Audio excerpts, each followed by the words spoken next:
परम सन्मान जोग जुगो जुग अटल तख्त चबर दे मालक गरीब नवाज सतगुरु धन धन साहिब श्री गुरु ग्रंथ साहिब जी महाराज जी दी पावन पवित्र हजूरी अंदर सुभाएमान सतसंगी जनों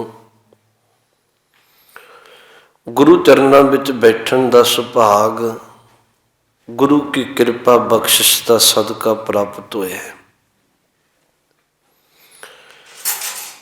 धन गुरु नानक साहब सच्चे पातशाह के जीवन की लड़ी आरंभण तो पहला गुरु बख्शी फतेह बुलाओ आखो जी वाहिगुरु जी का खालसा वाहिगुरु जी की फतेह। सतगुरु गुरु नानक साहब सच्चे पातशाह जी का प्रकाश पुरब मनाउंदे हां। कल रोज आप श्रवण किया सुल्तानपुर साहब की धरती ते गुरु नानक साहब ने रहमत बरताई। मोदी खाना चलाया भी, उसकी नौकरी छड्ड भी दी, निर्मल उपदेश दौलत खान नूं बख्शे है। हुण सतगुरु इत्थों पहली उदासी नूं तुरदे है। भाई गुरदास जी का एक बचन है, जे इतिहास विचों ये लभना होवे भी साहब उदासी नूं क्यों तुरे। भाई गुरदास जी दे बोलने, पहला बाबे पाया बख्शदर, पिछों दे फिर घाल कमाई, रेत अक आहार कर, रोड़ां दी गुर करी बछाई, भारी करी तपस्या वड्डे भाग हरस्यों बनियाई, बाबा पहिंदा सच खंड नौ निज नाम गरीबी पाई, बाबा देखे ध्यान तर जलती सब पृथ्वी दिस आई।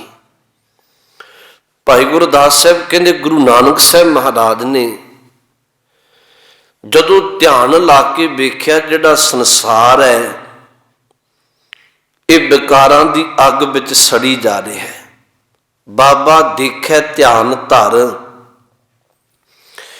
जलती सब पृथ्वी दिस आई, बाजों गुरु गुबार है करदी सुनी लुकाई।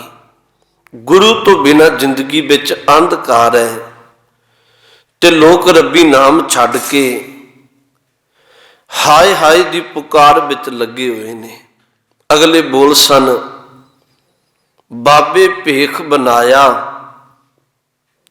उदासी दी रीत चलाई, चढ़िया सोधन धरत लुकाई।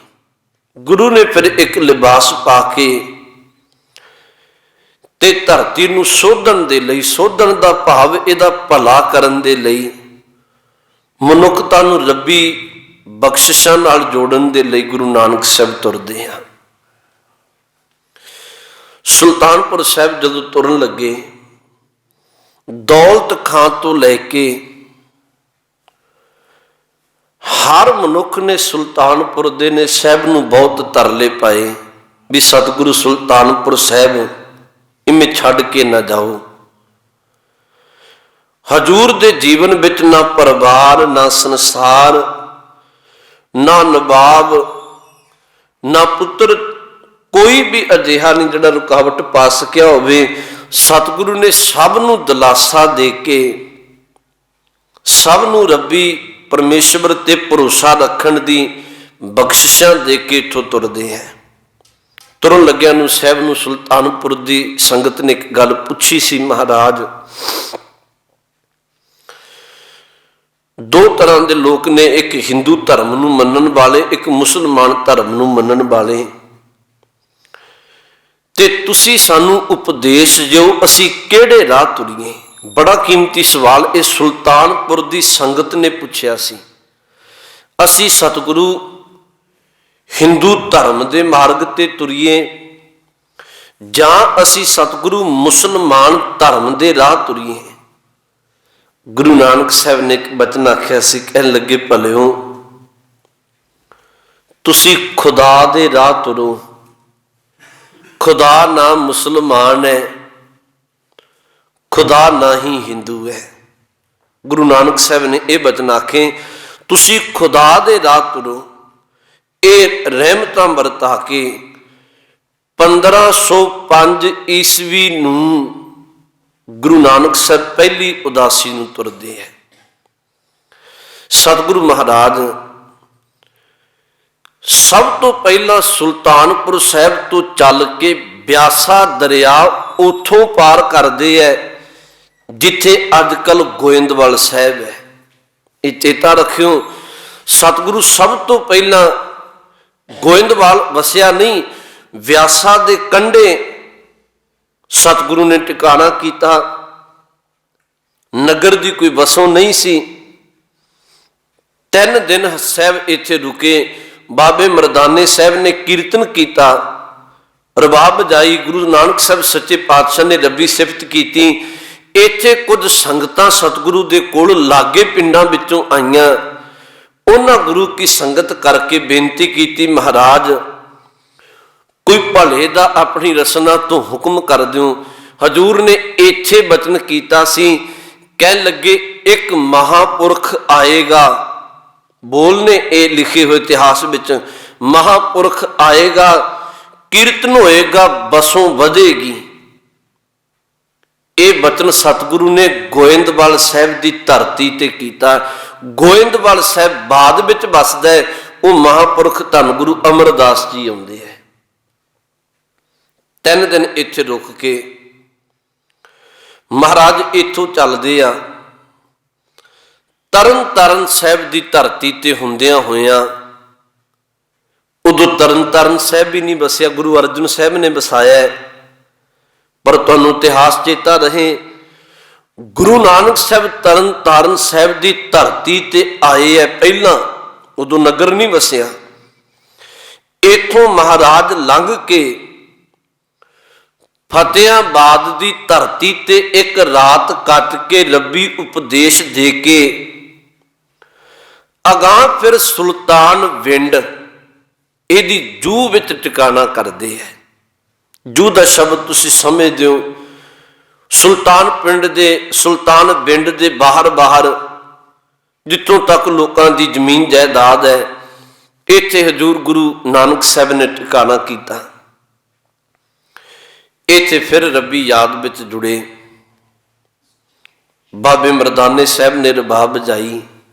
ਮੈਂ ਕਈ ਵਾਰੀ ਬੇਨਤੀ ਕਰਨਾ, ਇਹ ਰਬਾਬ ਵੀ ਜਿਹੜੀ ਸੀ ਨਾ, ਚੇਤਾ ਰੱਖਣ ਵਾਲੀ ਗੱਲ ਹੈ। ਇੱਕ ਰਬਾਬ ਬਾਬੇ ਮਰਦਾਨੇ ਕੋਲ ਪਹਿਲਾਂ ਦੀ ਸੀ ਆਪਣੀ, ਜਦੋਂ ਤਲਵੰਡੀ ਮਲਾਪ ਹੋਇਆ ਸੀ।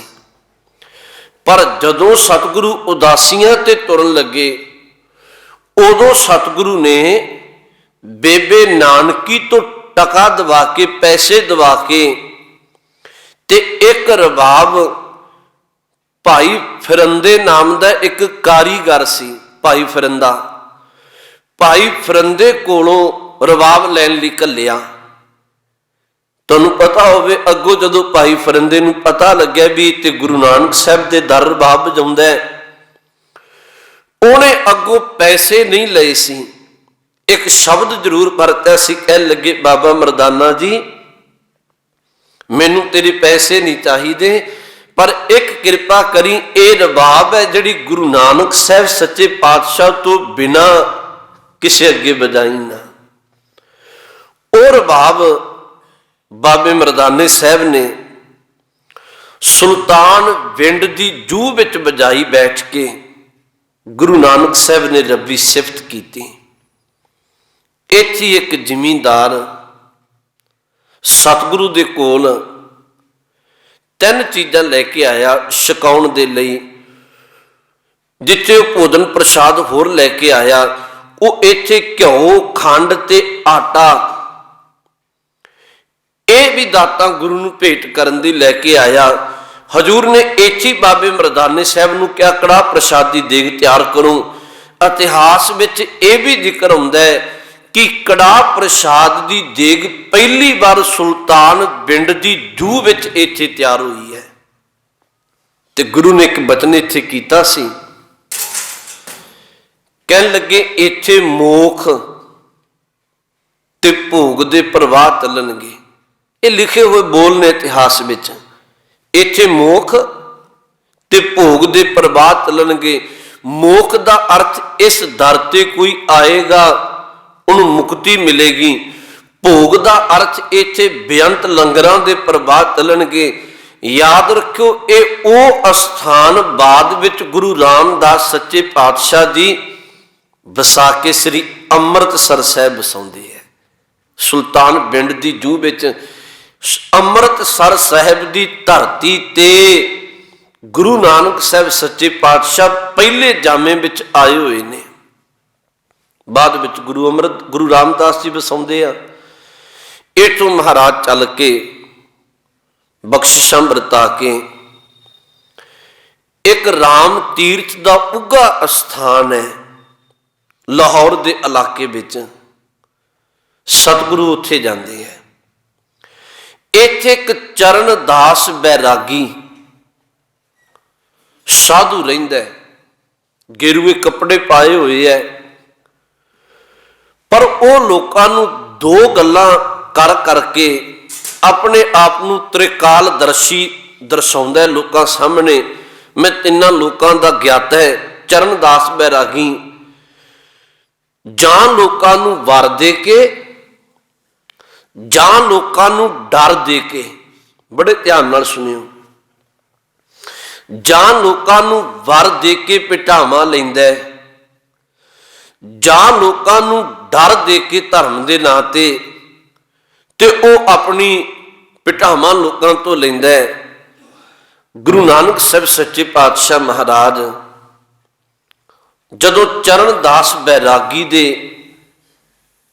मनाए हुए तीर्थ स्थान ते गए, हजूर सच्चे पातशाह महाराज ने इनू भी पवित्र उपदेश दिता सी। एक बचन आख्या सी, कहन लगे भलिया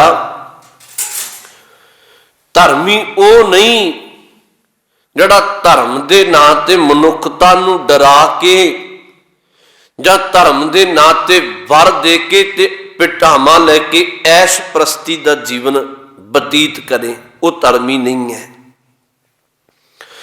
धर्मी ते वो हुंदा है जिहड़ा अंतर आत्मे तो किसी दे सुते हुए मन नूं जगा के उन्होंने अमृत नाम नाल जोड़ के ते रब्बी सिफत विच आप भी जुड़े, होरनां नूं भी जोड़ दे।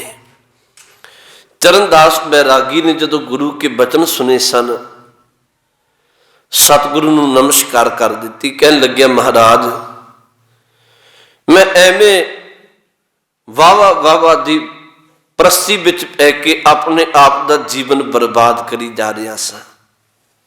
महाराज इथों बख्शिशां वरता के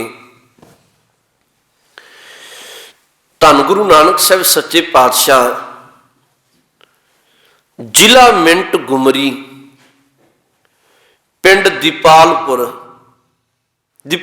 की धरती ते जाते हैं। सतगुरु दीपालपुर के बाहर बार नगर तो बाहर टिकाना करते हैं। शामां ढलियां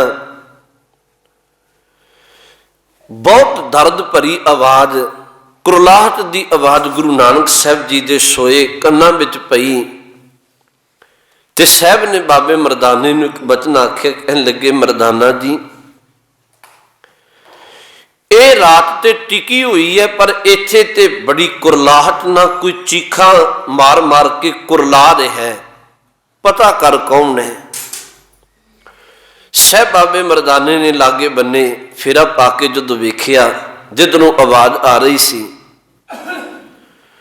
कोल गए ते पता लगिया कोढ़ दे रोगी नाल एक कोड़ी कुरलाई जा रहा है। रोग होया कोढ़ दा, दर्द इन्ना हुंदा है शरीर विचों खून सिमदा है।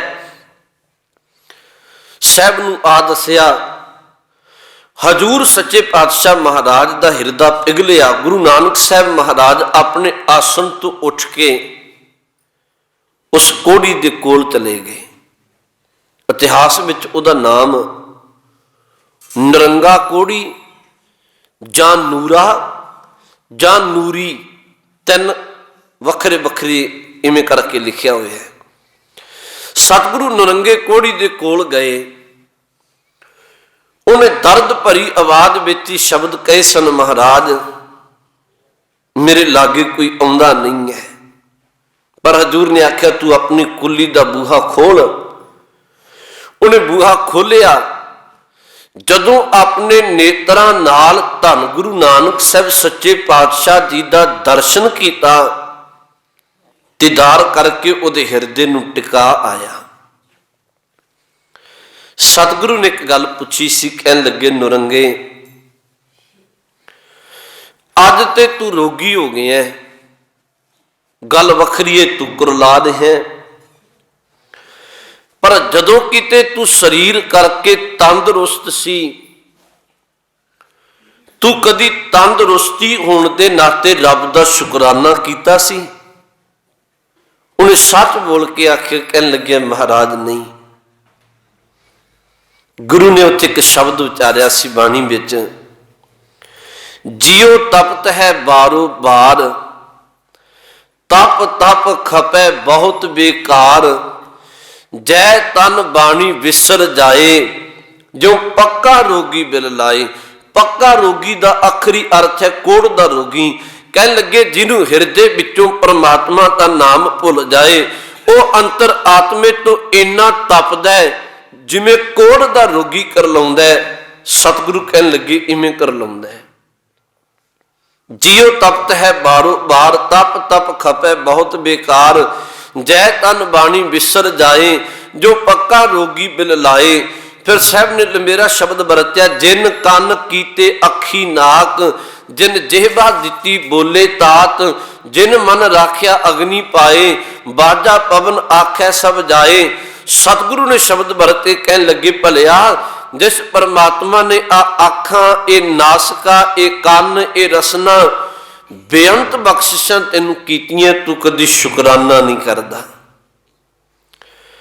उन्हें हाथ जुड़ कर लाउंदे ने आख्या महाराज मेरा भला करो। गुरु नानक साहब सच्चे पातशाह महाराज साहब उस नरंगे नूं दवा दारू का प्रबंध किया, ਉਹਦੇ ते रब्बी बख्शिश वरताई, दुआ भी की दुआ भी की। गुरु ने कृपा की, नुरंगे कोड़ी नूं अरोगी करके निरंकार दे चरणों में जोड़िया। ये दीपालपुर की धरती ते सतगुरु ने बख्शिश वरताई। इथों चल के महाराज दीपालपुर तो बाद लाहौर की धरती ते जाते हैं। लाहौर बड़ा पुरातन शहर है, आप जी नूं पता है। जदों लाहौर गए, सतगुरु शामा के वक्त अपना आसन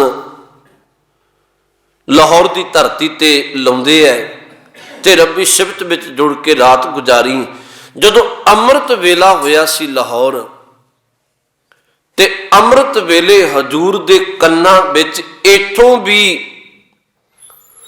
दर्द भरी आवाज, चीखां दी आवाज सतगुरु नूं सुनाई दिती। महाराज ने उदों बाबे मरदाने नूं कह के फिर पुछ पड़ताल की भाना वरत रहा है, ते हजूर नूं पता लग्या सी भी इत्थे अमृत वेले पशुआं नूं जी घात कीता जा रहा है, गऊआं दा कतलेआम कीता जा रहा है, होर कई तरह के जानवर जी घात किए जा रहे हैं। गुरु नानक साहब सच्चे पातशाह ने इत्थे एक वचन आख्या सी, कहन लगे भलिओ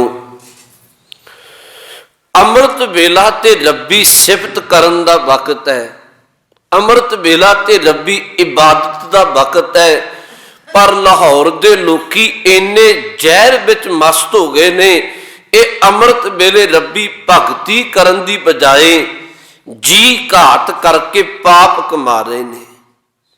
हजूर ने किछ बचन किया सी, कहन लगे लाहौर शहर जहर कहर सवा पैर।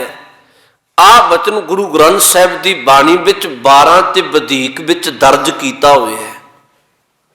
महला पहला पाके लिखिया हुआ है, लाहौर शहर जहर कहर सवा पैर। महाराज कहन लगे इथों दे लोग इन्ने जहर नाल भरे हुए ने, ਅੰਮ੍ਰਿਤ ਵੇਲੇ ਸਵਾ ਪਹਿਰ ਰੱਬੀ ਬੰਦਗੀ ਕਰਨ ਦੀ ਬਜਾਏ ਜੀ ਘਾਤ ਕਰਕੇ ਪਾਪ ਕਮਾਉਂਦੇ ਹੈ। ਸਤਿਗੁਰੂ ਨੇ ਉਂਝ ਗੁਰੂ ਗ੍ਰੰਥ ਸਾਹਿਬ ਦੀ ਬਾਣੀ ਪੜ੍ਹੋ, ਅੰਮ੍ਰਿਤ ਵੇਲੇ ਨੂੰ ਬੜੀ ਮਹਾਨਤਾ ਦਿੱਤੀ ਹੈ।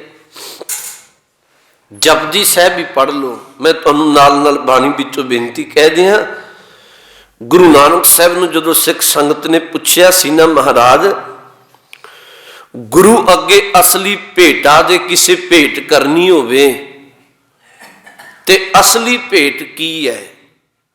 ਕੋਈ ਅਮੀਰ ਬੰਦਾ ਹੋਵੇ ਉਹ ਤੇ ਗੁਰੂ ਅੱਗੇ ਕੀਮਤੀ ਮਾਇਆ ਭੇਟ ਕਰ ਸਕਦਾ, ਕੋਈ ਪਦਾਰਥ ਭੇਟ ਕਰ ਸਕਦਾ ਹੈ, ਪਰ ਮਹਾਰਾਜ ਜਿਹੜਾ ਅੰਤਰ ਆਤਮੇ ਤੋਂ ਰੱਬੀ ਚਰਨਾਂ ਵਿੱਚ ਜੁੜਨ ਵਾਲਾ ਹੋਵੇ, ਉਹਦੇ ਕੋਲ ਦੁਨਿਆਵੀ ਤੌਰ ਤੇ ਨੇ ਪਦਾਰਥ ਨਾ ਹੋਣ ਤੇ ਉਹ ਕੀ ਭੇਟ ਹੈ ਜਿਹੜੀ ਰੱਬੀ ਘਰ ਵਿੱਚ ਪ੍ਰਵਾਨ ਹੋ ਜਾਂਦੀ ਹੈ। ਦੂਜੀ ਗੱਲ ਕਿਸੇ ਪੁੱਛੀ, ਮਹਾਰਾਜ ਜੇ ਰੱਬ ਨਾਲ ਸਾਂਝ ਪਾਉਣੀ ਹੋਵੇ, ਮੁਖ ਤੋਂ ਬੋਲੇ ਹੋਏ ਬੋਲ ਕਿਹੜੇ ਨੇ ਜਿਹੜੇ ਰੱਬ ਦੇ ਘਰ ਵਿੱਚ ਪ੍ਰੀਤ ਪਵਾ ਦੇਣ? ਇਹ ਬਾਣੀ ਵਿੱਚ ਬਚਨ ਆਉਂਦਾ ਹੈ, ਫੇਰ ਕੇ ਅੱਗੇ ਰੱਖੀਐ ਜਿਤ ਦਿਸੈ ਦਰਬਾਰ। ਕੀ ਭੇਟ ਕਰੀਏ ਅੱਗੇ ਗੁਰੂ ਦੇ, ਕੀ ਰੱਖੀਏ? ਜਿਤ ਦਿਸੈ ਦਰਬਾਰ, ਰੱਬੀ ਦਰਬਾਰ ਦਰ ਘਰ ਨਜ਼ਰ ਆ ਜਾਏ। ਮੂੰਹੋਂ ਕੇ ਬੋਲਣ ਬੋਲੀਐ ਜਿਤ ਸੁਣ ਧਰੇ ਪਿਆਰ। ਮੁਖ ਵਿੱਚੋਂ ਕਿਹੜਾ ਬੋਲ ਬੋਲੀਏ ਰੱਬ ਸਾਨੂੰ ਪਿਆਰ ਕਰੇ। ਗੁਰੂ ਨੇ ਉੱਥੇ ਬਚਨ ਵਰਤਿਆ ਸੀ, ਕਹਿਣ ਲੱਗੇ ਭਲਿਓ ਅੰਮ੍ਰਿਤ ਵੇਲਾ ਸੱਚ ਨਾਉ ਵਡਿਆਈ ਵਿਚਾਰ। ਅੰਮ੍ਰਿਤ ਵੇਲੇ ਉੱਠ ਕੇ ਸੱਚੇ ਨਾਮ ਵਿੱਚ ਜੁੜ ਕੇ ਰੱਬ ਦੀ ਵਡਿਆਈ ਕਰਨੀ। ਸੱਚ ਜਾਣੋ ਇਹੀ ਅਸਲੀ ਭੇਟ ਹੈ, ਇਹ ਰੱਬ ਅੱਗੇ ਬੋਲੇ ਹੋਏ ਮਿੱਠੇ ਬੋਲ ਨੇ। ਮੈਂ ਫਿਰ ਬੇਨਤੀ ਤੁਹਾਨੂੰ ਕਰਾਂ, ਇਹ ਨਾ ਸੋਚੋ ਵੀ ਮੇਰੇ ਕੋਲ ਬਾਹਰੀ ਤੌਰ ਤੇ ਪਦਾਰਥ ਨਹੀਂ, ਮੈਂ ਤੇ ਗੁਰੂ ਨੂੰ ਰੱਬ ਨੂੰ ਕੁਝ ਭੇਟ ਹੀ ਨਹੀਂ ਕਰ ਸਕਦਾ। ਗੁਰੂ ਇਹ ਕਹਿੰਦਾ ਭਲਿਆ ਤੂੰ ਅੰਮ੍ਰਿਤ ਵੇਲੇ ਉੱਠ ਕੇ ਰੱਬੀ ਸਿਫਤ ਵਿੱਚ ਜੁੜ, ਰੱਬੀ ਘਰ ਵਿੱਚ ਇਹੀ ਭੇਟਾ ਪ੍ਰਵਾਨ ਹੁੰਦੀ ਹੈ। ਹੁਣ ਸਤਿਗੁਰੂ ਨੇ ਲਾਹੌਰ ਜਦੋਂ ਵੇਖਿਆ ਵੀ ਕਹਿਰ ਵਰਤਦਾ ਤੇ ਉੱਥੇ ਬਚਨ ਵਰਤਿਆ। ਇੱਥੇ ਲਾਹੌਰ ਤੇ ਹੋਰ ਘਟਨਾਵਾਂ ਵਾਪਰਦੀਆਂ, ਪਰ ਮੈਂ ਇਹ ਵੀ ਤੁਹਾਨੂੰ ਬੇਨਤੀ ਨਾਲ ਹੀ ਕਹਿ ਦਿਆਂ, ਜਦੋਂ ਗੁਰੂ ਅਮਰਦਾਸ ਮਹਾਰਾਜ ਜੀ ਲਾਹੌਰ ਗਏ ਸਨ, ਦੋ ਸਿੱਖ ਸਾਈਂ ਦਿੱਤਾ ਤੇ ਭਾਈ ਰਾਮਾ ਜੀ, ਇਹਨਾਂ ਬੇਨਤੀ ਕੀਤੀ ਸੀ, ਮਹਾਰਾਜ ਕਿਸੇ ਵਕਤ ਇੱਥੋਂ ਦੇ ਪਾਪੀ ਲੋਕਾਂ ਦੇ ਕਾਰਨ ਹਜ਼ੂਰ ਨੇ ਆ ਬਚਨ ਆਖਿਆ ਸੀ, ਲਾਹੌਰ ਸ਼ਹਿਰ ਜ਼ਹਿਰ ਕਹਿਰ ਅੰਮ੍ਰਿਤ ਸਵਾ ਪਹਿਰ, ਰਹਿਮਤ ਕਰ ਦਿਓ ਕੋਈ ਭਲੇ ਦਾ ਬਚਨ ਆਖੂੰ। ਉਦੋਂ ਗੁਰੂ ਰਾਮਦਾਸ ਸੱਚੇ ਪਾਤਸ਼ਾਹ ਜੀ ਦਾ ਪ੍ਰਕਾਸ਼ ਹੋ ਚੁੱਕਿਆ ਸੀ। ਗੁਰੂ ਰਾਮਦਾਸ ਜੀ ਦਾ, ਗੁਰੂ ਅਮਰਦਾਸ ਮਹਾਰਾਜ ਜੀ ਨੇ ਸਾਈਂ ਦਿੱਤਾ ਤੇ ਭਾਈ ਰਾਮਾ ਜੀ ਤੇ ਹੋਰ ਸੰਗਤਾਂ ਦੀ ਬੇਨਤੀ ਨੂੰ ਮੰਨ ਕੇ ਆਪਣੀ ਮੁਬਾਰਕ ਰਸਨਾ ਤੋਂ ਫਿਰ ਇੱਕ ਬਚਨ ਵਰਤਿਆ ਸੀ। ਕਹਿਣ ਲੱਗੇ ਲਾਹੌਰ ਸ਼ਹਿਰ ਅੰਮ੍ਰਿਤਸਰ ਸਿਫਤੀ ਦਾ ਘਰ, ਕਹਿਣ ਲੱਗੇ ਹੁਣ ਇੱਥੇ ਪਾਪ ਨਹੀਂ ਵਰਤੇਗਾ, ਹੁਣ ਇੱਥੇ ਗੁਰੂ ਰਾਮਦਾਸ ਜੀ ਦਾ ਪ੍ਰਕਾਸ਼ ਹੋ ਗਿਆ, ਰੱਬ ਦੀ ਅੰਮ੍ਰਿਤ ਰੂਪੀ ਇੱਥੇ ਸਿਫਤ ਵਰਤੇਗੀ। ਇਹ ਗੁਰੂ ਅਮਰਦਾਸ ਜੀ ਨੇ ਬਚਨ ਵਰਤੇ। ਲਾਹੌਰ ਦੀ ਧਰਤੀ ਤੇ ਮਹਾਰਾਜ ਨੇ ਇੱਥੇ ਸਤਿਗੁਰੂ ਦੇ ਕੋਲ ਉਹ ਦੁਨੀ ਚੰਦ, ਫਿਰ ਥੋੜਾ ਧਿਆਨ ਦਿਓ, ਹਜੂਰ ਨੇ ਇੱਕ ਥਾਂ ਟਿਕਾਣਾ ਆਪਣਾ ਆਸਨ ਚੁੱਕ ਕੇ ਜਵਾਹਰ ਮੱਲ ਹੋਇਆ ਇੱਕ, ਉਹਦਾ ਚੌਂਟੇ ਦੇ ਲਾਗੇ ਖੂਹ ਦੇ ਕੋਲ ਪਿੱਪਲ ਦੇ ਥੱਲੇ, ਇਤਿਹਾਸ ਵਿੱਚ ਜ਼ਿਕਰ ਹੈ, ਅੱਜ ਵੀ ਉੱਥੇ ਗੁਰਦੁਆਰਾ ਸਾਹਿਬ ਗੁਰੂ ਨਾਨਕ ਸਾਹਿਬ ਜੀ ਦੀ ਯਾਦ ਵਿੱਚ ਬਣਿਆ ਹੋਇਆ ਹੈ। ਜਵਾਹਰ ਮੱਲ ਦੇ ਚੌਂਟੇ ਦੇ ਲਾਗੇ ਖੂਹ ਦੇ ਕੋਲ ਪਿੱਪਲ ਦੀ ਛਾਵੇਂ ਹਜੂਰ ਨੇ ਆਪਣਾ ਆਸਣ ਲਾਇਆ। ਇੱਥੇ ਸਤਿਗੁਰੂ ਗੁਰੂ ਨਾਨਕ ਸਾਹਿਬ ਨੇ ਜਦੋਂ ਰੱਬੀ ਕੀਰਤਨ ਕੀਤਾ, ਬੇਅੰਤ ਸੰਗਤਾਂ ਆਈਆਂ, ਗੁਰੂ ਦਾ ਉਪਦੇਸ਼ ਸੁਣਿਆ। ਇੱਥੇ ਹੀ ਉਦੋਂ ਦੁਨੀ ਚੰਦ ਆਉਂਦਾ, ਦੁਨੀ ਚੰਦ ਜਵਾਹਰ ਮਲ ਦਾ ਪੁੱਤਰ ਹੈ। ਇਹ ਦੁਨੀ ਚੰਦ ਉਹ ਹੈ ਜਿਹੜਾ ਬਹੁਤ ਅਮੀਰ ਹੈ। ਸਤਿਗੁਰੂ ਦੇ ਕੋਲ ਆਇਆ ਤੇ ਸਾਹਿਬ ਨੂੰ ਪਹਿਲੇ ਪਤਾ ਸੀ ਵੀ ਇਹਨੇ ਲੋਕਾਂ ਦਾ ਖੂਨ ਪਸੀਨੇ ਦੀ ਕਮਾਈ ਵੀ ਕਈ ਵਾਰੀ ਇਕੱਠੀ ਕਰਕੇ ਬੜੀ ਮਾਇਆ ਜੋੜੀ ਹੈ। ਹਜ਼ੂਰ ਸੱਚੇ ਪਾਤਸ਼ਾਹ ਮਹਾਰਾਜ ਨੇ ਦੁਨੀ ਚੰਦ ਨੂੰ ਇੱਕ ਸੂਈ ਦਿੱਤੀ ਸੀ। ਲਾਹੌਰ ਦੀ ਗੱਲ ਹੈ। ਸੂਈ ਹੈ ਨਾ ਜਿਹੜੀ, ਉਹ ਦੋ ਕੰਮ ਕਰਦੀ ਹੈ। ਇੱਕ ਪਾਸੇ ਤੇ ਕਿਸੇ ਨੂੰ ਛੂ ਜਾਏ ਉਹ ਟੁੰਬ ਜਾਏ ਤੇ ਜਗਾਉਂਦੀ ਹੈ, ਇੱਕ ਪਾਸੇ ਉਹਦਾ ਨਖਾਰਾ ਹੈ ਜਿੱਥੇ ਧਾਗਾ ਪਾ ਕੇ ਟੁੱਟਿਆਂ ਨੂੰ ਜੋੜਦੀ ਹੈ। ਦੋਨੋਂ ਕੰਮ ਕਰਦੀ ਹੈ। ਸਤਿਗੁਰੂ ਸੱਚੇ ਪਾਤਸ਼ਾਹ ਮਹਾਰਾਜ ਨੇ ਇਹਨੂੰ ਸੂਈ ਦੇ ਕੇ ਜਦੋਂ ਇਹ ਸੰਗਤ ਵਿੱਚ ਆਇਆ ਤੇ ਇੱਕ ਬਚਨ ਆਖਿਆ ਸੀ। ਕਹਿਣ ਲੱਗੇ, ਦੁਨੀ ਚੰਦ, ਆਹ ਜਿਹੜੀ ਸੂਈ ਹੈ ਨਾ, ਇਹਨੂੰ ਸਾਂਭ ਕੇ ਰੱਖੀ। ਅਗਾਂਹ ਜਾ ਕੇ ਤੇਰੇ ਤੋਂ ਅਸੀਂ ਜਦੋਂ ਮਰ ਗਿਆ ਤੇ ਉਦੋਂ ਤੇਰੇ ਤੋਂ ਅਗਾਂਹ ਜਾ ਕੇ ਰੱਬੀ ਦਰਗਾਹ ਵਿੱਚ ਸੂਈ ਲਵਾਂਗੇ। ਇਹਨੂੰ ਹੁਣ ਇੰਨੀ ਗਿਆਤ ਨਹੀਂ ਸੀ। ਇਹ ਇੰਨਾ ਮਾਇਆ ਵਿੱਚ ਅੰਨਾ ਹੋਇਆ ਸੀ। ਇਹਨੇ ਝੱਟ ਪਕੜ ਕੇ ਸੂਈ ਆਪਣੇ ਕੋਲ ਸਾਂਭ ਲਈ। ਪਰ ਜਦੋਂ ਘਰ ਗਿਆ ਤੇ ਘਰ ਵਾਲੀ ਨੇ ਇਹਨੂੰ ਸ਼ਬਦ ਵਰਤੇ ਸਨ, ਭਲਿਆ ਨਾਲ ਤੇ ਕੁਝ ਵੀ ਨਹੀਂ ਜਾਣਾ ਤੇ ਤੂੰ ਫਕੀਰਾਂ ਤੋਂ ਸੂਈ ਲੈ ਕੇ ਆ ਗਿਆ, ਜਾ ਹਜੇ ਵੀ ਵਾਪਸ ਕਰਿਆ ਤੇ ਸਤਿਗੁਰੂ ਨੂੰ ਜਾ ਕੇ ਬੇਨਤੀ ਕਰ ਵੀ ਮਹਾਰਾਜ ਮੇਰੇ ਨਾਲ ਨਹੀਂ ਜਾਏਗੀ, ਮੈਂ ਕਿੱਥੋਂ ਦਿਆਂਗਾ ਤੁਹਾਨੂੰ ਸੂਈ। ਜਦੋਂ ਸਤਿਗੁਰੂ ਦੇ ਕੋਲ ਦੁਬਾਰਾ ਵਾਪਸ ਆਇਆ ਨਾ, ਸਤਿਗੁਰੂ ਨੇ ਉਦੋਂ ਫਿਰ ਇਹਨੂੰ ਰੱਬੀ ਉਪਦੇਸ਼ ਬਖਸ਼ਿਆ ਸੀ। ਕਹਿਣ ਲੱਗੇ, ਦੁਨੀ ਚੰਦ, ਇੱਕ ਨਿੱਕੀ ਜੀ ਸੂਈ ਤੇਰੇ ਨਾਲ ਨਹੀਂ ਜਾਣੀ। ਤੂੰ ਲੋਕਾਂ ਦੇ ਖੂਨ ਪਸੀਨੇ ਦੀ ਕਮਾਈ ਕੱਚੀ ਕਰੀ ਜਾ ਰਹੀ ਹੈ ਦਿਨ ਰਾਤ। ਕਈ ਵਾਰੀ ਤੂੰ ਬਣਦੀ ਹੋਈ ਮੁਲਾਜ਼ਮਾਂ ਨੂੰ, ਨੌਕਰਾਂ ਨੂੰ ਤਨਖਾਹ ਵੀ ਨਹੀਂ ਦਿੰਦਾ। ਇੱਥੋਂ ਤੱਕ ਤੂੰ ਹੱਥ ਵਿੱਚੋਂ ਕਦੀ ਦਾਨ ਪੁੰਨ ਕਰਕੇ ਨਹੀਂ ਵੇਖਿਆ। ਅੱਜ ਤੱਕ ਕਿਸੇ ਭੁੱਖੇ ਦੇ ਮੁੱਖ ਵਿੱਚ ਪ੍ਰਸ਼ਾਦਾ ਨਹੀਂ ਪਾਇਆ, ਕਿਸੇ ਦਾ ਤਨ ਢਕਣ ਦਾ ਯਤਨ ਨਹੀਂ ਕੀਤਾ।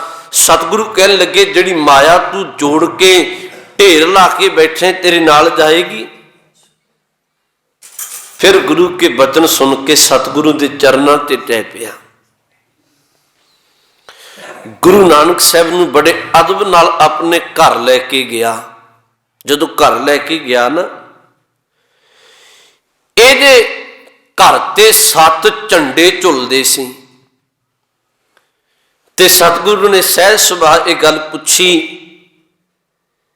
ਕਹਿਣ ਲੱਗੇ, 7 ਝੰਡੇ ਕਿਉਂ ਝੁੱਲਦੇ ਆ? ਪੂਰੇ ਲਾਹੌਰ ਵਿੱਚ ਕੇਵਲ ਤੇਰੇ ਘਰ ਤੇ ਹੈ, ਹੋਰ ਤੇ ਕਿਤੇ ਹੈ ਨਹੀਂ।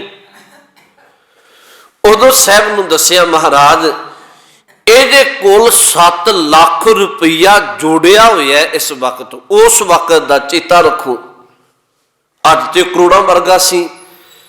ਤਾਂ ਕਰਕੇ ਜਿੰਨੇ ਸਾਹਿਬ ਨੂੰ ਸੰਗਤਾਂ ਨੇ ਦੱਸਿਆ, ਮਹਾਰਾਜ ਜਿੰਨੀ ਮਾਇਆ ਇਹ ਜੋੜੀ ਜਾਂਦਾ ਹੈ, ਜਦੋਂ 1 ਲੱਖ ਮਾਇਆ ਜੁੜੀ, ਇਹਨੇ 1 ਝੰਡਾ ਲਾਇਆ। 2 ਲੱਖ ਮਾਇਆ ਇਹਨੇ ਇਕੱਠੀ ਕਰ ਲਈ, ਇਹਨੇ 2 ਝੰਡੇ ਲਾਏ। ਸਤਿਗੁਰੂ ਸਾਰਾ ਜੀਵਨ ਇਹ ਝੰਡਿਆਂ ਦੀ ਗਿਣਤੀ ਵਧਾਉਣ ਵਿੱਚ ਹੀ ਲੱਗਿਆ ਹੋਇਆ ਹੈ। ਗੁਰੂ ਨਾਨਕ ਸਾਹਿਬ ਸੱਚੇ ਪਾਤਸ਼ਾਹ ਮਹਾਰਾਜ ਨੇ ਉਦੋਂ ਇਸ ਦੁਨੀ ਚੰਦ ਨੂੰ ਰੱਬੀ ਉਪਦੇਸ਼ ਦੇ ਕੇ ਇੱਕ ਗੱਲ ਸਮਝਾਈ ਸੀ, ਭਲਿਆ ਆ ਜਿਹੜੀ ਮਾਇਆ ਹੈ ਇਹ ਤੇ 4 ਦਿਹਾੜੇ ਦੀ ਹੈ। ਕਾਚਾ ਤਨ ਸੰਚੇ ਮੂਰਖ ਗਾਵਾਨ, ਮਨਮੁਖ ਭੁੱਲੇ ਅੰਧ ਗਵਾਰ। ਉਦੋਂ ਸਤਿਗੁਰੂ ਨੇ ਇਹਨੂੰ ਸ਼ਬਦ ਵਰਤੇ ਸਨ, ਸਾਚਾ ਧਨ ਗੁਰਮਤੀ ਪਾਏ। ਤੂੰ ਸੱਚੇ ਧਨ ਨੂੰ ਵੀ ਕਦੇ ਰੱਬੀ ਨਾਮ ਨੂੰ ਇਕੱਠਿਆਂ ਕਰਿਆ ਕਰ। ਇਹਨੂੰ ਉਪਦੇਸ਼ ਦਿੱਤਾ। ਇਹੀ ਦੁਨੀ ਚੰਦ ਫਿਰ ਸਰਾਧ ਕਰਦਾ ਹੈ, ਕਿਉਂਕਿ ਲਾਹੌਰ ਮਹਾਰਾਜ 20 ਦਿਨ ਰਹਿੰਦੇ ਹੈ। ਇਹੀ ਦੁਨੀ ਚੰਦ ਫਿਰ ਸਰਾਧ ਕਰਦਾ ਆਪਣੇ ਬਾਪ ਦਾ, ਤੇ ਸਰਾਧ ਦੇ ਨਾਂ ਤੇ ਲੰਗਰ ਪਾਣੀ ਵਰਤਾਉਂਦਾ, ਕਈ ਤਰ੍ਹਾਂ ਦੇ ਪਕਵਾਨ ਤਿਆਰ ਕਰਵਾਉਂਦਾ। ਤੇ ਇਹਨੇ ਫਿਰ ਹਜ਼ੂਰ ਨੂੰ ਬੇਨਤੀ ਕੀਤੀ, ਮਹਾਰਾਜ मैं अपने बाप का श्राद्ध तैयार किया होया है, कृपा करो, बाप ते मर चुके हैं, उहदा भला हो जाए, तुसी भी छको। उदों भी गुरु नानक साहब सच्चे पातशाह महाराज ने इनू रब्बी रहमत नाल समझाया सी। इतिहास विच वख-वख पक्ष ने, मैं फिर बेनती करा, कुछ विद्वाना जिक्र किया है। गुरु नानक साहब ने आख्या सी, कहन लगे दुनी चंद तेनू पता है तेरा बाप किथे है? इन्हें आख्या महाराज नहीं। साहब कहन लगे फलानी थां बघियाड़ दी जून विच पै के अपनी जून भोगी जा रहा है। जदों इनू ये बचन वरते, इन्हें हाथ जोड़ बेनती आखी महाराज भला करो। उदों गुरु नानक साहब सच्चे पातशाह महाराज ने इहदे पिता का उद्धार किया ते नाल ही दुनी चंद नूं एक गल समझाई। कह लगे मर चुकिया लई ते तू इहो जे कर्म करी जाओगे, इहदा कोई भला नहीं। चंगा इसे विच ही है भी जिउंदे जागदे धर्म दे कर्म करो, जिउंदे जागदे चंगे कर्म करो, तुहाडा भला हो जाएगा। ये रब्बी उपदेश लाहौर की धरती ते गुरु नानक साहब ने बख्शिश किया। पर अज भी संसार तुहानूं पता है इहो जे कर्म करदा है, वो कदी गुरु की पावन बाणी दा, गुरु के इतिहास नूं ते विचारदा नहीं। ते कदी कदी हैरान होईदा। पिछले दिनों में एक परिवार मैनूं मिले है, उन्हां आख्या सी प्रशादा छकाउणे है किसी सिंह नूं, छकाउणे उहनूं है जिहड़ा गृहस्थी ना होवे। इहो जिही मनौतां ने परिवारां दे अंदर। मैं फिर तुहानूं बेनती करांगा, प्रशादा छकाउणा माड़ा नहीं, किसी लोड़वंद नूं भुखे नूं छकाओ, छकाउणा चाहीदा है। पर इवें दिन मिथ के कि फलाने दिन ही आ काम करना है, ये केवल भरम दे विच पै के बनाईयां होईयां मनौतां ने, होर कुछ भी नहीं है। गुरु नानक साहब सच्चे पातशाह जदों उदासी ते तुरे सन, दो गल्लां विद्वानां बड़ियां गहरियां लिखियां। कहन लगे सतगुरु दे सामने दो वड्डियां गल्लां सन। एक ते जिहड़े मुसलमान लोग सन, ये शरह दे विच रह के ते अपने धर्म की गल नूं बड़ा परपक्क मनते सन, दूजे दी नहीं सुनते सन। गुरु ने उन्होंने भी समझाउणा सी भी तुहाडे तो बिना भी लोग वसदे है। दूजा कहन लगे हिंदू धर्म के लोगों की पताल जिन्नी डूंगी वहमां भरम की जिहड़ी इन्हां अंदर बिरती सी वहम भरम की, गुरु ने इन्हां भी तोड़ना सी। क्योंकि हिंदू धर्म के अंदर बड़ा वहम भरम रहा है। हुण गुरु नानक साहब सच्चे पातशाह महाराज ने दुनी चंद नूं वरदिया है, होर संगतां नूं भी उपदेश दिता। महाराज ने यह गल समझाई, मर चुकिया कोल कुछ नहीं पहुंचता, चंगा इसे विच है जिउंदे जागदे चंगे कर्म करिए। इत्थे फिर लाहौर की धरती ते सतगुरु नूं सिकंदर बादशाह सी जिहड़ा, उहदा पीर सी सैयद अहमद, उहदे नाल मिलाप होया। ये जिहड़ा सैयद अहमद सी, इनू फिर ध्यान नाल सुनियो, तुहानूं चेता रहे गुरु नानक साहब जी दे वक्त जिहड़ा हिंदुस्तान दा बादशाह सी, उहदा नाम सिकंदर लोधी है। सिकंदर लोधी है जिहड़ा, सिकंदर लोधी दा जिहड़ा पीर सी गुरु भगत कबीर साहब दे वेले भी ये बादशाह रहा है, उहदा नाम सैयद अहमद है। सैयद अहमद दी हर गल सिकंदर लोधी मनदा सी। ये बड़ा जिद्दी सुभाअ दा सी, बड़ी अड़ियल बिरती दा सी। इतिहास विच जिक्र है, जिहड़ी गल अपनी जुबान तो इन्हें कह देनी, उस तो पिछे नहीं हटदा सी ते बादशाह दी गल नूं मनदा सी। तुहानूं पता होवे इहदे कहण ते ही, सैयद अहमद दे कहण ते ही सिकंदर लोधी बादशाह ने भगत कबीर साहब नूं बन के गंगा विच रुड़िया सी। ਬਾਣੀ ਵਿੱਚ ਇੱਕ ਬਚਨ ਪੜ੍ਹਦੇ ਹੋ ਨਾ, ਗੰਗ ਗੁਸਾਇਨ ਗਹਿਰ ਗੰਭੀਰ, ਜੰਜੀਰ ਬਾਂਧ ਕਰ ਖਰੇ ਕਬੀਰ, ਮਨ ਨਾ ਡਿੱਗੈ ਤਨ ਕਾਹੇ ਕੋ ਡਰਾਏ, ਚਰਨ ਕਮਲ ਚਿਤ ਰਹਿਓ ਸਮਾਏ, ਗੰਗਾ ਕੀ ਲਹਿਰ ਮੇਰੀ ਟੂਟੀ ਜੰਜੀਰ, ਮ੍ਰਿਗ ਛਾਲਾ ਪਰ ਬੈਠੇ ਕਬੀਰ। ਜਦੋਂ ਸਿਕੰਦਰ ਲੋਧੀ ਭਗਤ ਕਬੀਰ ਸਾਹਿਬ ਨੂੰ ਜੰਜੀਰਾਂ ਨਾਲ ਬੰਨ੍ਹ ਕੇ ਤੇ ਬੇੜੀ ਵਿੱਚ ਬਿਠਾ ਕੇ ਬਿਲਕੁਲ ਗੰਗਾ ਦੇ ਵਿਚਕਾਰ ਜਾ ਕੇ ਸੁੱਟਦੇ ਨੇ ਆਪਣੇ ਭਾਣੇ ਡੋਬਣ ਦੇ ਲਈ।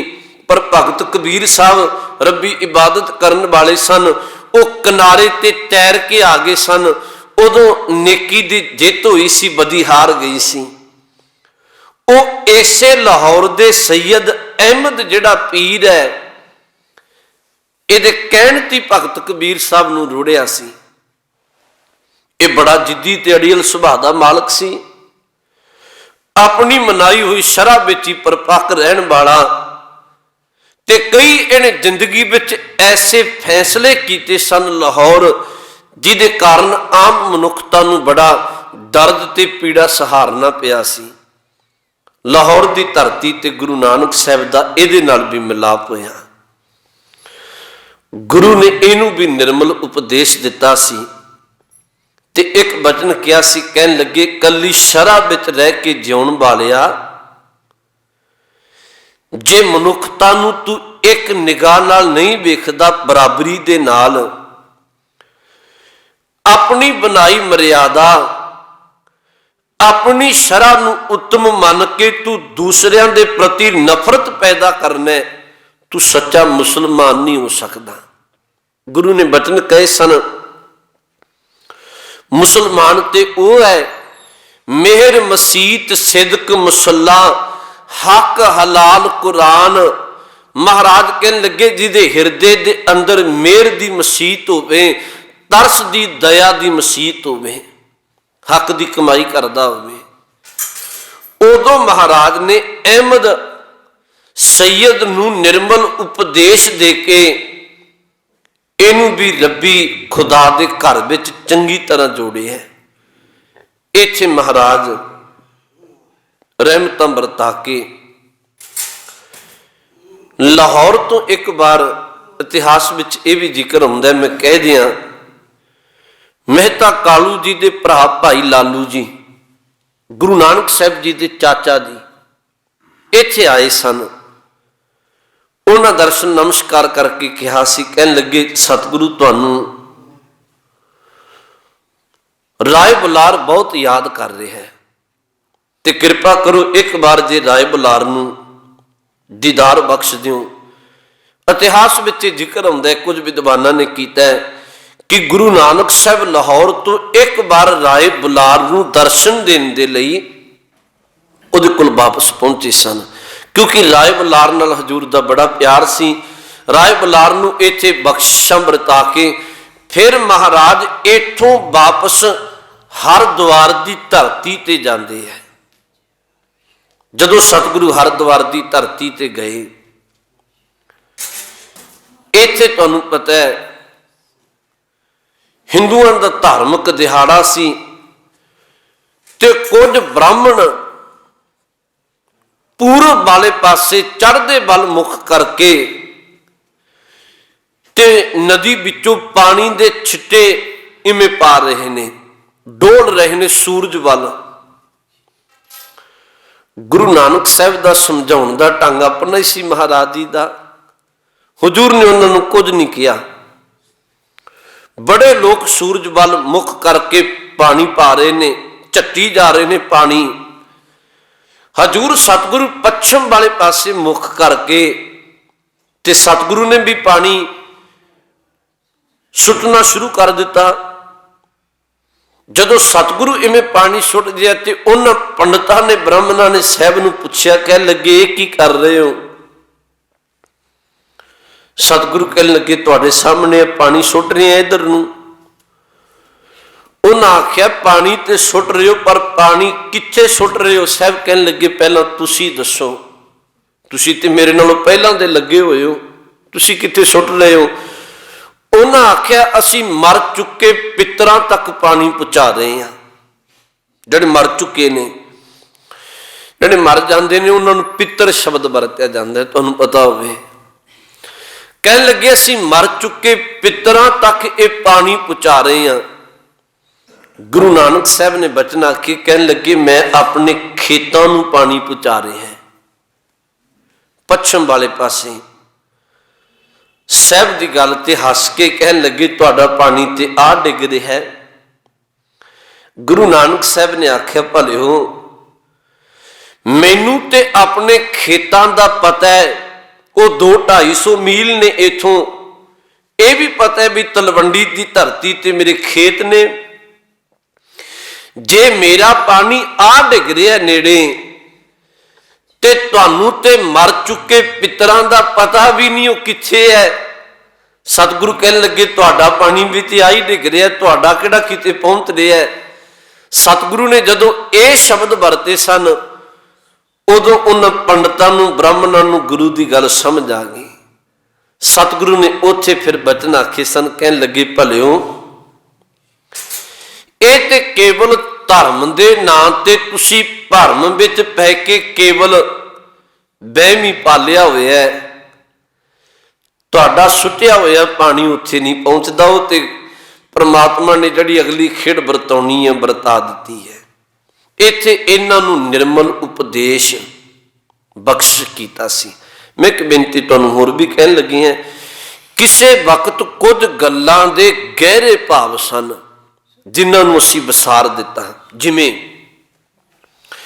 ਲੋਕੀ ਚੜ੍ਹਦੇ ਸੂਰਜ ਨੂੰ ਪਾਣੀ ਪਾਉਂਦੇ ਸਨ। ਤੁਸੀਂ ਦੇਖੋ ਅੱਜ ਵੀ ਸ਼ਹਿਰਾਂ ਵਿੱਚ ਦੁਕਾਨਦਾਰ ਨੇ, ਜਦੋਂ ਸੂਰਜ ਚੜ੍ਹਦਾ ਦੁਕਾਨ ਤੇ ਆਉਣਗੇ ਪਾਣੀ ਪਾਉਣਗੇ, ਕਹਿੰਦੇ ਸੂਰਜ ਦੀ ਪੂਜਾ ਹੈ। ਪਰ ਕਿਸੇ ਵਕਤ ਇਹਦਾ ਕੁਝ ਗਹਿਰਾ ਭਾਵ ਹੋਰ ਸੀ। ਉਦੋਂ ਕੁਝ ਲੋਕ ਅੱਜ ਵਾਂਗੂ ਦਵਾ ਦਾਰੂਆਂ ਨਹੀਂ ਸਨ, ਅੱਜ ਵਾਂਗੂ ਮੈਡੀਕਲ ਸਹੂਲਤਾਂ ਨਹੀਂ ਸਨ। ਕਈ ਵਾਰੀ ਚੜ੍ਹਦੇ ਨੂੰ ਪਾਣੀ, ਸੂਰਜ ਨੂੰ ਪਾਣੀ ਪਾ ਕੇ ਵਿੱਚ ਦੀ ਸੂਰਜ ਵੇਖਦੇ ਸਨ। ਇਹ ਇੱਕ ਅੱਖਾਂ ਦੀ ਐਕਸਰਸਾਈਜ਼ ਸੀ, ਅੱਖਾਂ ਦੀ ਰੌਸ਼ਨੀ ਠੀਕ ਰਹੇ, ਇਸ ਗੱਲ ਦਾ ਪ੍ਰਤੀਕ ਸੀ ਇਹ ਕਦੇ ਕਦਾਈ। ਪਰ ਲੋਕਾਂ ਕਈ ਵਾਰੀ ਰੀਤ ਅਪਣਾ ਲਈ। ਗੁਰੂ ਨਾਨਕ ਸਾਹਿਬ ਸੱਚੇ ਪਾਤਸ਼ਾਹ ਮਹਾਰਾਜ ਨੇ ਉਦੋਂ ਵੀ ਇਹਨਾਂ ਦੇ ਭਰਮ ਨੂੰ ਦੂਰ ਕੀਤਾ। ਕਹਿਣ ਲੱਗੇ ਤੁਹਾਡਾ ਪਹੁੰਚਾਇਆ ਪਾਣੀ ਕਿਤੇ ਨਹੀਂ ਪਹੁੰਚਦਾ। ਇੱਥੇ ਹੀ ਹਰਿਦੁਆਰ ਦੀ ਧਰਤੀ ਤੇ ਜਦੋਂ ਰਾਤ ਲੰਘੀ, ਸਵੇਰ ਦਾ ਵਕਤ ਹੋਇਆ ਤੇ ਗੁਰੂ ਨਾਨਕ ਸਾਹਿਬ ਮਹਾਰਾਜ ਨੇ ਬਾਬੇ ਮਰਦਾਨੇ ਸਾਹਿਬ ਨੂੰ ਇੱਕ ਬਚਨ ਆਖੇ। ਕਹਿਣ ਲੱਗੇ ਮਰਦਾਨਿਆਂ, ਆਪਾਂ ਵੀ ਚੁੱਲ੍ਹੇ ਅੱਗ ਬਾਲ ਕੇ ਕੋਈ ਪ੍ਰਸ਼ਾਦ ਪਾਣੀ ਦਾ ਪ੍ਰਬੰਧ ਕਰੀਏ। ਤੇ ਜਾਂ ਉਹ ਸਾਹਮਣੇ ਅੱਗ ਬਾਲ ਰਿਹਾ ਕੋਈ ਚੌਂਕੇ ਤੇ ਪ੍ਰਸ਼ਾਦ ਪਾਣੀ ਤਿਆਰ ਕਰਦਾ ਹੋਏਗਾ, ਉਹ ਤੋਂ ਇੱਕ ਬਲਦੀ ਹੋਈ ਅੱਗ ਦੀ ਚੋ ਲੱਕੜ ਲੈ ਆ। ਤੁਹਾਨੂੰ ਪਤਾ ਹੈ ਉਦੋਂ ਅੱਗ ਵੀ ਅੱਜ ਵਾਂਗੂ ਨਹੀਂ ਸੀ, ਡੱਬੀਆਂ ਦਾ ਕੁਝ ਸੀਖਾਂ ਦਾ ਪ੍ਰਬੰਧ ਨਹੀਂ ਸੀ। ਉਦੋਂ ਅੱਗ ਦੇ ਘਰ ਵਿੱਚ ਕਿਸੇ ਬਾਲੀ ਕੋਲੇ ਸਾਂਭ ਕੇ ਰੱਖੇ ਜਾਂਦੇ ਸਨ, ਜਾਂ ਗਵਾਂਢੀਆਂ ਦੇ ਘਰਾਂ ਵਿੱਚੋਂ ਲੋਕ ਅੱਗ ਵੀ ਲੈਣ ਜਾਂਦੇ ਸਨ ਵੀ ਤੂੰ ਚੁੱਲ੍ਹੇ ਅੱਗ ਬਾਲੀਏ, ਮੈਂ ਅੱਜ ਬਾਲਣੀ ਹੈ।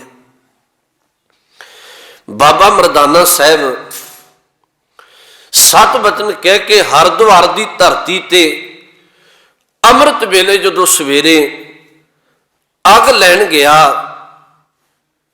ਤੇ ਉੱਥੇ ਜਦੋਂ ਹਜੇ ਉਹਨੇ ਚੌਂਕੇ ਤੇ ਕਦਮ ਹੀ ਰੱਖਿਆ ਤੇ ਜਿਹੜਾ ਅੱਗ ਬਾਲ ਰਿਹਾ ਸੀ, ਉਹਨੇ ਬਾਬੇ ਮਰਦਾਨੇ ਸਾਹਿਬ ਨੂੰ ਵੇਖਿਆ ਤੇ ਵੇਖਣ ਸਾਰ ਉਹਨੇ ਬਲਦੀ ਇੱਕ ਲੱਕੜ ਚੋ ਲੈ ਕੇ ਬਾਬੇ ਮਰਦਾਨੇ ਸਾਹਿਬ ਨੂੰ ਅੱਗ ਲਾਉਣ ਸਾੜਨ ਤੁਰ ਪਿਆ। ਬਾਬਾ ਮਰਦਾਨਾ ਸਾਹਿਬ ਅੱਗੇ ਅੱਗੇ ਦੌੜਿਆ ਆ ਰਿਹਾ, ਪਿੱਛੇ ਉਹ ਅੱਗ ਦੀ ਬਲਦੀ ਲੱਕੜ ਲੈ ਕੇ ਬਾਬੇ ਮਰਦਾਨੇ ਸਾਹਿਬ ਨੂੰ ਅੱਗ ਲਾਉਣ ਤੁਰਿਆ। ਤੇ ਜਦੋਂ ਗੁਰੂ ਨਾਨਕ ਸਾਹਿਬ ਸੱਚੇ ਪਾਤਸ਼ਾਹ ਦੇ ਕੋਲ ਆਏ, ਸਤਿਗੁਰੂ ਨੇ ਬੜੇ ਠਰਮੇ ਦੇ ਨਾਲ ਉਹਨੂੰ ਰੋਕਿਆ। ਕਹਿਣ ਲੱਗੇ ਭਲਿਆ ਇਹਦਾ ਕੀ ਗੁਨਾਹ, ਤੂੰ ਇਹਨੂੰ ਅੱਗ ਲੈ ਕੇ ਪਿੱਛੇ ਇਵੇਂ ਅੱਗ ਲਾਉਣ ਤੁਰਿਆ। ਅੱਗੋਂ ਉਹਨੇ ਬਚਨ ਵਰਤੇ, ਕਹਿਣ ਲੱਗਿਆ ਮਹਾਰਾਜ ਮੈਂ ਵੈਸ਼ਨਵ ਸਾਧ ਹੈ ਤੇ ਮੈਂ ਬੜੀ ਮਿਹਨਤ ਨਾਲ ਆਪਣਾ ਚੌਂਕਾ ਤਿਆਰ ਕੀਤਾ ਸੀ, ਉੱਪਰਲੀ ਮਿੱਟੀ ਉਤਾਰ ਕੇ ਲੀਕਾਂ ਮਾਰ ਕੇ ਤੇ ਬੜੀ ਮਿਹਨਤ ਨਾਲ ਆਪਣਾ ਚੌਂਕਾ ਪਵਿੱਤਰ ਕੀਤਾ ਸੀ। ਇਹ ਸ਼ੂਦਰ ਹੈ ਤੇ ਇਸ ਸ਼ੂਦਰ ਨੇ ਕਦਮ ਰੱਖਿਆ, ਮੇਰਾ ਚੌਂਕਾ ਪਿੱਟ ਦਿੱਤਾ ਹੈ। ਮਹਾਰਾਜ ਮੇਰੀ ਕੀਤੀ ਕਤਾਈ ਤੇ ਮੇਰਾ ਅੰਨ ਪ੍ਰਸ਼ਾਦ ਭੋਜਨ ਸਭ ਕੁਝ ਇਹਨੇ ਬਰਬਾਦ ਕਰ ਦਿੱਤਾ ਹੈ। ਇਹ ਸ਼ੂਦਰ ਨੀਵੀਂ ਜਾਤ ਦਾ ਹੈ, ਤਾਂ ਕਰਕੇ ਮੈਂ ਇਹਨੂੰ ਸਾੜਨ ਤੁਰਿਆ। ਗੁਰੂ ਨਾਨਕ ਸਾਹਿਬ ਮਹਾਰਾਜ ਨੇ ਉੱਥੇ ਇੱਕ ਸ਼ਬਦ ਉਚਾਰਿਆ ਸੀ। ਵੈਸ਼ਨੂੰ ਸਾਧ ਨੂੰ ਪਹਿਲੋਂ ਤੇ ਟਿਕਾਇਆ, ਕਹਿਣ ਲੱਗੇ ਤੂੰ ਇੱਕ ਘੜੀ ਇੱਥੇ ਬੈਠ, ਕਾਲਾ ਨਾ ਪੈ। ਫਿਰ ਉੱਥੇ ਇੱਕ ਬਚਨ ਵਰਤਿਆ, ਕਹਿਣ ਲੱਗੇ ਤੂੰ ਕਦੀ ਹਿਰਦੇ ਦੇ ਚੌਂਕੇ ਵੱਲ ਖਿਆਲ ਕੀਤਾ? ਬਾਹਰੀ ਚੌਂਕਾ ਤੇ ਤੂੰ ਪਵਿੱਤਰ ਕਰਨਾ ਹੈ। ਬਚਨ ਵਰਤਿਆ, ਕੁਬੁੱਧ ਡੂਮਨੀ ਕੁਦਇਆ ਕਸਾਇਨ, ਪਰ ਨਿੰਦਾ ਘਟ ਚੂਹੜੀ ਮੁੱਠੀ ਕ੍ਰੋਧ ਚੰਡਾਲ, ਕਾਰੀ ਕੱਢੀ ਕਿਆ ਥੀਐ ਜਾਂ ਚਾਰੇ ਬੈਠੀਆਂ ਨਾਲ।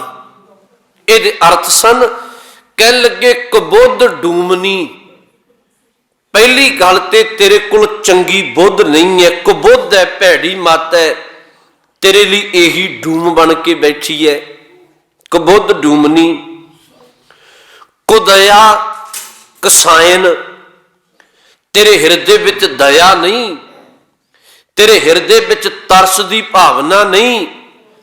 ਸਤਿਗੁਰੂ ਕਹਿਣ ਲੱਗੇ ਇਹ ਕੁਦਇਆ ਪਾਪੀ ਬਿਰਤੀ ਤੇਰੇ ਹਿਰਦੇ ਦੇ ਅੰਦਰ, ਸਤਿਗੁਰੂ ਕਹਿਣ ਲੱਗੇ ਕਸਾਈ ਬਣ ਕੇ ਬੈਠੀ ਹੋਈ ਹੈ। ਕਸਾਈ ਤੇ ਤੂੰ ਬਣਿਆ ਹੋਇਆ ਹੈ। ਕੁਦਇਆ ਕਸਾਇਨ, ਕੁਬੁੱਧ ਡੂਮਨੀ ਕੁਦਇਆ ਕਸਾਇਨ, ਪਰ ਨਿੰਦਾ ਘਟ ਚੂੜੀ, ਪਰਾਈ ਨਿੰਦਿਆ ਤੂੰ ਦਿਨ ਰਾਤ ਕਰਨਾ। ਸਤਿਗੁਰੂ ਕਹਿਣ ਲੱਗੇ ਇਹ ਤੇਰੇ ਅੰਦਰ ਇੱਕ ਚੂੜਾਪਨ ਟਿਕਿਆ ਹੋਇਆ ਹੈ। ਪਰ ਨਿੰਦਾ ਘਟ ਚੂੜੀ ਮੁੱਠੀ ਕ੍ਰੋਧ ਚੰਡਾਲ, ਤੇਰੇ ਹਿਰਦੇ ਅੰਦਰ ਕ੍ਰੋਧ ਰੂਪੀ ਇੱਕ ਚੰਡਾਲ ਹੈ। ਕਾਰੀ ਕੱਢੀ ਕਿਆ ਥੀਆਂ ਜਾਂ ਚਾਰੇ ਬੈਠੀਆਂ ਨਾਲ। ਸਾਹਿਬ ਕਹਿਣ ਲੱਗੇ ਭਲਿਆ ਤੇਰੀਆਂ ਲੀਕਾਂ ਕੱਢੀਆਂ ਕੀ ਕਰਨਗੀਆਂ, ਜਦੋਂ ਤੇਰੇ ਅੰਦਰ ਆ ਤੇ ਪਾਪ ਬਿਰਤੀਆਂ ਟਿਕੀਆਂ ਹੋਈਆਂ ਨੇ। ਤੇਰੇ ਅੰਦਰ ਕੁਬੁੱਧ ਭੈੜੀ ਮੱਤ ਡੂਮ ਬਣ ਕੇ ਬੈਠੀ ਹੈ। ਤੇਰੇ ਅੰਦਰ ਕੁਦਇਆ ਕਸਾਈ ਦਾ ਰੂਪ ਧਾਰਨ ਕਰਕੇ ਬੈਠੀ ਹੈ। ਤੇਰੇ ਅੰਦਰ ਪਰਾਈ ਨਿੰਦਿਆ ਚੂੜਾਪਨ ਟਿਕਿਆ ਹੋਇਆ ਹੈ। ਤੇਰੇ ਅੰਦਰ ਕ੍ਰੋਧ ਰੂਪੀ ਚੰਡਾਲ ਬੈਠਾ ਹੈ। ਸਾਹਿਬ ਕਹਿਣ ਲੱਗੇ ਹਿਰਦਾ ਤੇ ਤੇਰਾ ਪਿੱਟਿਆ ਪਿਆ ਹੈ, ਬਾਹਰੀਆਂ ਲੀਕਾਂ ਕੱਢੀਆਂ ਤੇਰਾ ਕੁਝ ਨਹੀਂ ਸਵਾਰਨਗੀਆਂ। ਗੁਰੂ ਦਾ ਇਹੋ ਜਿਹਾ ਉਪਦੇਸ਼ ਨਿਰਮਲ ਸੁਣ ਕੇ ਉਹ ਵੈਸ਼ਨਵ ਸਾਧ ਧੰਨ ਗੁਰੂ ਨਾਨਕ ਸਾਹਿਬ ਜੀ ਦੇ ਚਰਨਾਂ ਤੇ ਨਮਸਕਾਰ ਕਰ ਦਿੰਦਾ ਹੈ। ਹਜ਼ੂਰ ਸੱਚੇ ਪਾਤਸ਼ਾਹ ਮਹਾਰਾਜ ਉਹਨੂੰ ਰੱਬੀ ਉਪਦੇਸ਼ ਬਖਸ਼ਿਸ਼ ਕਰਕੇ ਨਿਹਾਲ ਕਰਦੇ ਹੈ। ਇਹ ਰਹਿਮਤਾਂ ਸਤਿਗੁਰੂ ਨੇ ਹਰਿਦੁਆਰ ਦੀ ਧਰਤੀ ਤੇ ਫਿਰ ਬੇਅੰਤ ਸੰਗਤਾਂ ਸਤਿਗੁਰੂ ਦੇ ਚਰਨਾਂ ਵਿੱਚ ਜੁੜਦੀਆਂ, ਉਹਨਾਂ ਨੂੰ ਨਿਰਮਲ ਉਪਦੇਸ਼ ਵਹਿਮਾਂ ਭਰਮਾਂ ਵਿੱਚੋਂ ਕੱਢਦੇ ਹੈ। ਫਿਰ ਇੱਕ ਵਾਰ ਦੁਹਰਾ ਦਿਆਂ, ਸੁਲਤਾਨਪੁਰ ਸਾਹਿਬ ਤੋਂ ਤੁਰੇ ਮਹਾਰਾਜ, ਗੋਇੰਦਵਾਲ ਸਾਹਿਬ ਬਾਅਦ ਵਿੱਚ ਵਸਦਾ, ਇੱਥੇ ਹੁੰਦਿਆਂ ਤਰਨ ਤਾਰਨ ਸਾਹਿਬ, ਅੰਮ੍ਰਿਤਸਰ ਸਾਹਿਬ ਸੁਲਤਾਨ ਪਿੰਡ ਦੀ ਜੂਹ ਹੈ ਉਦੋਂ, ਇੱਥੇ ਕਿਰਪਾ ਵਰਤਾ ਕੇ ਰਾਮ ਤੀਰਥ ਤੇ ਚਰਨਦਾਸ ਬੈਰਾਗੀ ਨੂੰ ਰਹਿਮਤ ਵਰਤਾਈ। ਲਾਹੌਰ ਦੀ ਧਰਤੀ ਤੇ 20 ਦਿਨ ਰਹੇ। 20 ਦਿਨ ਰਹਿ ਕੇ ਸਤਿਗੁਰੂ ਹਰਿਦੁਆਰ ਵਾਲੇ ਪਾਸੇ ਰਹਿਮਤ ਵਰਤਾਉਂਦੇ ਹੈ। ਰਸਤੇ ਵਿੱਚ ਇੱਕ ਥਾਂ ਮੈਂ ਕੱਲ ਵਿਸਰ ਗਿਆ, ਕੱਲ ਬੇਨਤੀ ਕਰਾਂਗਾ, ਐਮਨਾਬਾਦ ਦੀ ਧਰਤੀ ਤੇ ਵੀ ਰਹਿਮਤ ਵਰਤਾਉਣਗੇ ਭਾਈ ਲਾਲੋ ਦੇ ਘਰ। ਇਵੇਂ ਸਤਿਗੁਰੂ ਪਹਿਲੀ ਉਦਾਸੀ ਵਿੱਚ ਰੱਬੀ ਬਖਸ਼ਿਸ਼ਾਂ ਵਰਤਾ ਰਹੇ ਹੈ। ਸਭ ਰਹਿਮਤ ਕਰੇ, ਅਸੀਂ ਗੁਰੂ ਦਾ ਉਪਦੇਸ਼ ਹਿਰਦੇ ਵਿੱਚ ਵਸਾਈਏ, ਫਿਰ ਲੋਕ ਸੁਖੀਏ ਪਰਲੋਕ ਸੁਹੇਲੇ, ਨਾਨਕ ਹਰ ਪ੍ਰਭ ਆਪੇ ਮਿਲੇ। ਭੁੱਲ ਚੁੱਕ ਦੀ ਖਿਮਾ। ਵਾਹਿਗੁਰੂ ਜੀ ਕਾ ਖਾਲਸਾ, ਵਾਹਿਗੁਰੂ ਜੀ ਕੀ ਫਤਿਹ।